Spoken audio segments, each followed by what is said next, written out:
Jangan lupa like, share, subscribe, dan nyalain lonceng notifikasinya ya. Salam sepak bola, sahabat bola mania. Jumpa lagi dalam Bola Mania Channel bersama Yosef Tortulis. Tim Garuda tampil cukup meyakinkan dalam duel pertama melawan Burundi 2 hari lalu. Saya melihat kemenangan 3-1 Indonesia atas Burundi karena 3 faktor utama. Pertama, 3 gol kemenangan Indonesia lahir dari filosofi dan gaya bermain khas Indonesia yang menjadi kekuatan utama tim Garuda, yaitu filosofi bermain agresif, cepat, serta gaya bermain dengan bola-bola pendek. Faktor kedua, visi dan kecerdasan 3 pemain naturalisasi, Stefano Lillipali, Mark Klok, dan Jordi Amat. Gol pertama dan kedua Indonesia lahir dari kecerdasan Lillipali dan Mark Klok, sedangkan Jordi Amat tampil piawai sebagai pemimpin lini belakang dalam menahan gempuran bertubi-tubi pasukan Burundi di babak kedua. Gol pertama tim Garuda yang dicetak oleh Jacob Sayuri berawal dari agresivitas disertai pressing kolektif di ruang sempit di sisi kanan pertahanan Burundi oleh 3 pemain Indonesia, Stefano Lillipali, Dendi Sulistiawan, dan Mark Klok.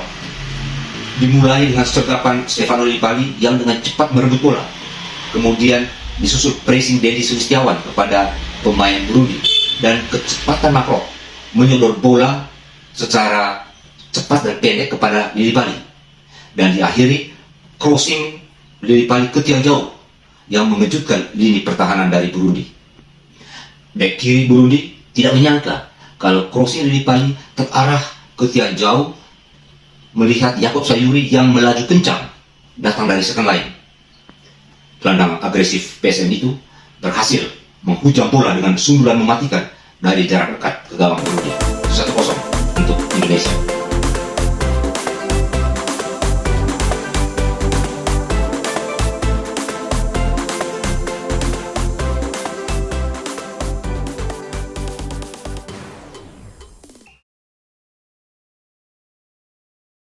Gol kedua Indonesia lahir dari permainan cepat oleh 5 pemain dengan bola-bola pendek di ruang sempit di dalam kotak penalti Burundi. Diawali permainan bola pendek 1-2 antara Dendi Sulistiawan dan Mark Klok yang datang dari second line. Bola kemudian disodor pendek oleh Dendi kepada Pratama Arhan yang muncul dari sisi kiri. Arhan lalu mengangkat bola ke tiang jauh. Di sana Lillipali dengan sigap menjundul bola ke gawang Burundi. Namun bola berhasil dihalau oleh kiper Burundi. Tetapi satuan bek Burundi tak sempurna dan bola jatuh ke kaki Mark Klok.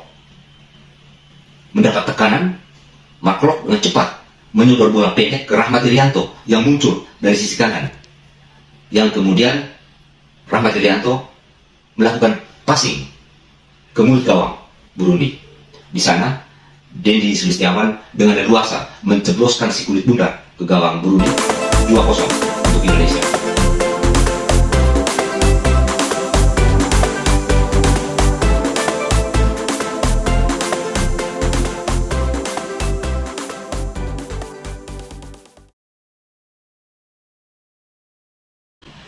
Dua gol cepat dan impresif mengejutkan dan meruntuhkan mental dari pasukan Burundi, sehingga lahir gol ketiga yang dengan mudah dirasakan oleh Rizky Ridho. Faktor kunci ketiga, saya melihat pemain-pemain lokal yang bukan naturalisasi juga tampil hebat malam itu di semua lini, terutama di babak pertama.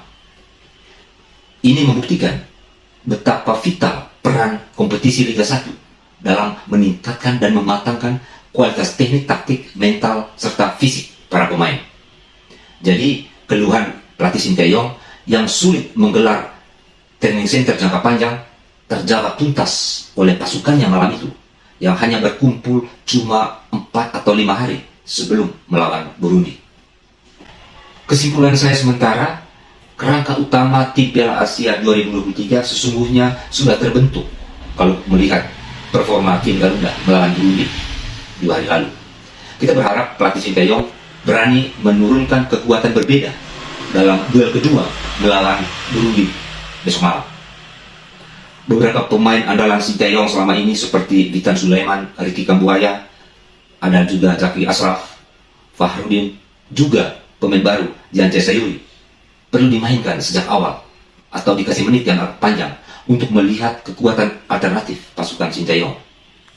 Yang pasti, kekuatan tim Garuda akan bertambah dengan hadirnya trio bintang Shane Patiyama, Sandy Walsh, dan Marcelino Ferdinand yang belum bisa bergabung dalam FIFA Matchday kali ini. Di atas semua itu, laga kedua Selasa besok menjadi ujian sesungguhnya bagi tim Garuda menuju Piala Asia bulan Juni-Juli mendatang.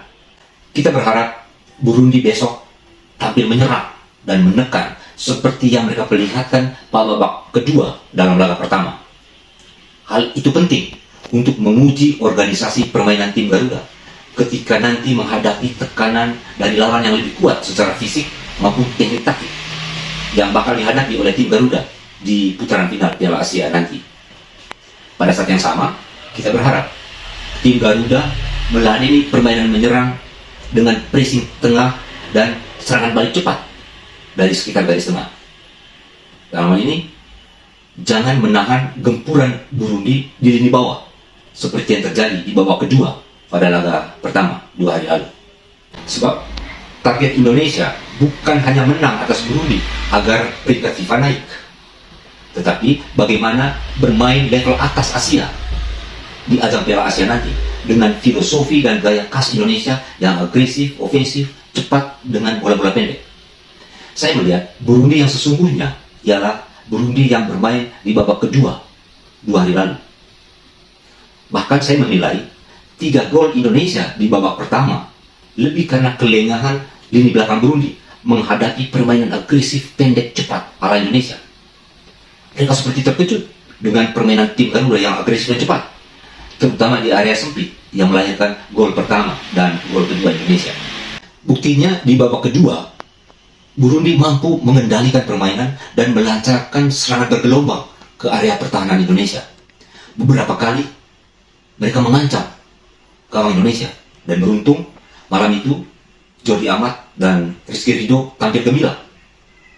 Juga kiper Sarul Trisna tampil piawai di babak mistar.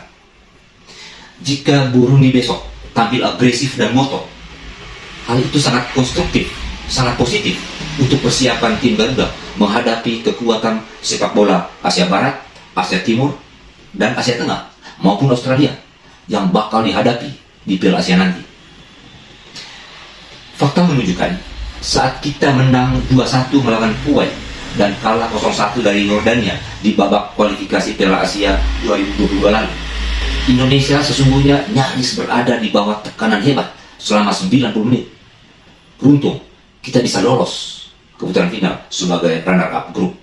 Data statistik menunjukkan saat melawan Kuwait, ball position 56 berbanding 44 untuk Kuwait, dan Kuwait melepaskan 6 tembakan tepat sasaran ke gawang Indonesia dari 13 kali percobaan. Indonesia hanya 2 kali tepat sasaran menembak ke gawang Kuwait, dan dua-duanya menjadi gol. Statistik melawan Yordania lebih memprihatinkan. Yordania selain menguasai ball position 56%, mereka melepaskan 18 kali tembakan ke gawang Indonesia dan 8 menemui sasaran. Bandingkan dengan pasukan Sinteyong, hanya melakukan 8 tembakan dan cuma 1 tembakan yang tepat sasaran. Padahal posisi Kuwait dan Yordania termasuk level 3 di kawasan Timur Tengah. Level 1 ada Arab Saudi, Iran, Irak, dan Suriah. Level 2 ada Uni Emirat Arab, Oman, Qatar, dan Bahrain. Nah, di putaran final Piala Asia nanti, Indonesia berada di pot 4, yang berarti bakal menghadapi lawan 1 atau 2 tingkat di atas Indonesia, yaitu melawan 1 atau 2 tim level 1 dan level 2 dari Timur Tengah, lalu salah satu dari tim Asia Timur antara Jepang, Korea Selatan, dan Cina, atau salah satu dari Australia, Uzbekistan, dan Kyrgyzstan.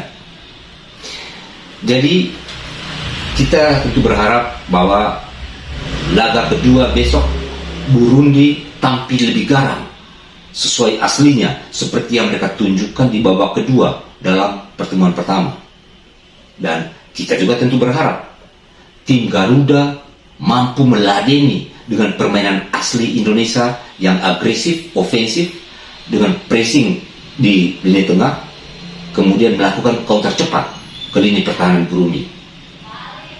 Bukan dengan taktik parkir bus yang sangat rawan kebobolan dan menjemukan.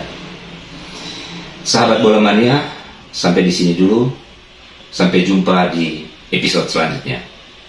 Salam sepak bola.